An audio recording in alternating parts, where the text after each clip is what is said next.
Assalamualaikum warahmatullahi wabarakatuh.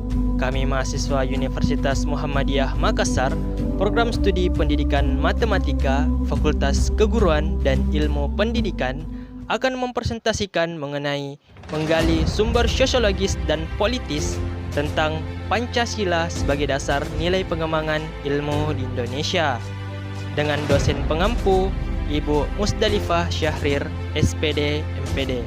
Namun sebelum kami memaparkan materi, kami akan memperkenalkan terlebih dahulu. Kami dari kelompok 1 dengan beranggotakan 4 orang, yaitu saya sendiri, Abdillah Khofial Lutfi, dengan NIM 1053611000721 sebagai pemateri pertama. Andi Musawir Muksid dengan NIM 1053611001221 sebagai pemateri kedua.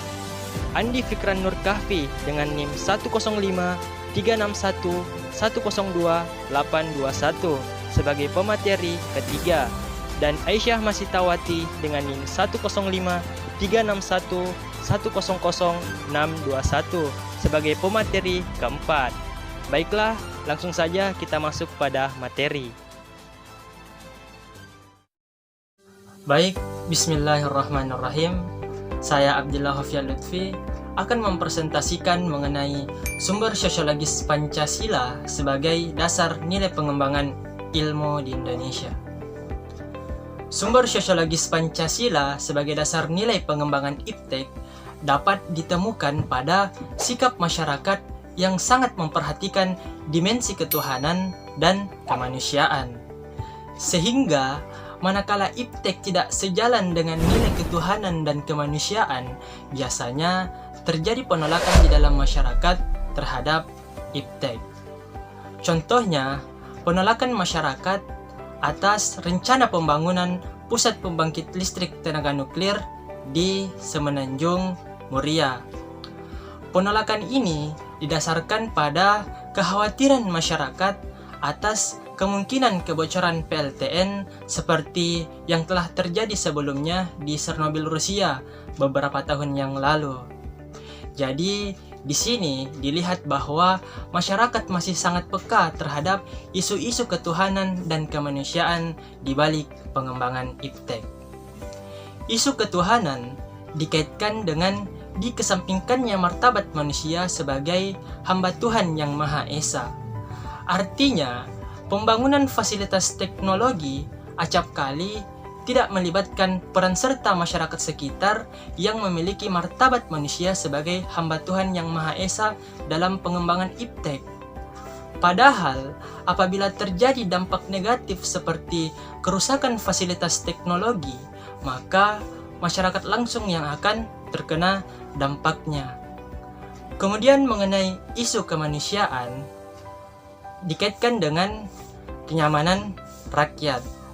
Artinya, dampak negatif yang nantinya akan ditimbulkan dari pembangunan PLTN tersebut seperti limbah industri yang akan mencemari lingkungan secara langsung akan mengusik kenyamanan rakyat. Jadi, di sini dilihat bahwa masyarakat sudah menyadari perannya sebagai makhluk hidup yang telah dikaruniai akal dan pertimbangan moral, sehingga kepekaan nurani menjadi sarana untuk bersikap resisten terhadap kemungkinan buruk yang akan terjadi di balik pengembangan IPTEK. Mungkin hanya ini yang dapat saya sampaikan. Selanjutnya akan dilanjutkan oleh rekan saya. Baiklah, saya akan melanjutkan ke materi selanjutnya, yaitu sumber politis Pancasila. Sumber politis Pancasila sebagai dasar nilai pengembangan ilmu di Indonesia, di mana Pancasila sebagai ilmu pengembangan dapat dilihat dari dokumen pada Orde Lama, seperti pidato Bung Karno di UGM pada tanggal 19 September 1951 yang mengungkapkan hal sebagai berikut. Bagi saya, ilmu pengetahuan hanyalah berharga penuh jika ia dipergunakan untuk mengabdi kepada praktik hidup manusia atau praktiknya bangsa atau praktiknya hidup dunia kemanusiaan. Memang sejak muda saya ingin mengabdi kepada praktik hidup manusia bangsa, dan dunia kemanusiaan itu. Itulah sebabnya saya selalu mencoba menghubungkan ilmu dengan amal, menghubungkan pengetahuan dengan perbuatan, sehingga perbuatan dipimpin oleh pengetahuan. Ilmu dan amal harus menguasai satu sama lain. Buatlah ilmu berdiri tunggal dengan amal. Malahan, angkatlah derajat kemahasiswaanmu itu kepada derajat mahasiswa patriot yang sekarang mencari ilmu, untuk kemudian beramal terus-menerus di wajah Ibu Pertiwi. Dari pidato ini, Pancasila sebagai dasar nilai pengembangan ilmu pada zaman Orde Lama secara eksplisit dikemukakan, tetapi oleh Soekarno dikaitkan langsung dengan dimensi kemanusiaan dan hubungan antara ilmu dan amal. Pidato Soekarno tersebut juga tidak mengaitkan dengan Pancasila, tapi lebih mengaitkan dengan yakni kepercayaan yang sesuai dengan nilai-nilai Pancasila. Baik, materi yang saya ingin jelaskan tentang zaman Orde Baru. Pada zaman Orde Baru, Presiden Soeharto menyinggung masalah Pancasila sebagai dasar nilai pengembangan ilmu ketika memberikan sambutan pada Kongres Pengetahuan Nasional 4, 18 September 1986 di Jakarta sebagai berikut. Ilmu pengetahuan dan teknologi harus diabadikan kepada manusia dan kemanusiaan. Harus dapat memberikan jalan bagi peningkatan martabat manusia dan kemanusiaan dalam ruang lingkup nasional. Ilmu pengetahuan dan teknologi yang ingin kita kuasai dan perlu kita kembangkan haruslah ilmu pengetahuan dan teknologi yang bisa memberikan dukungan kepada kemajuan pengembangan nasional kita.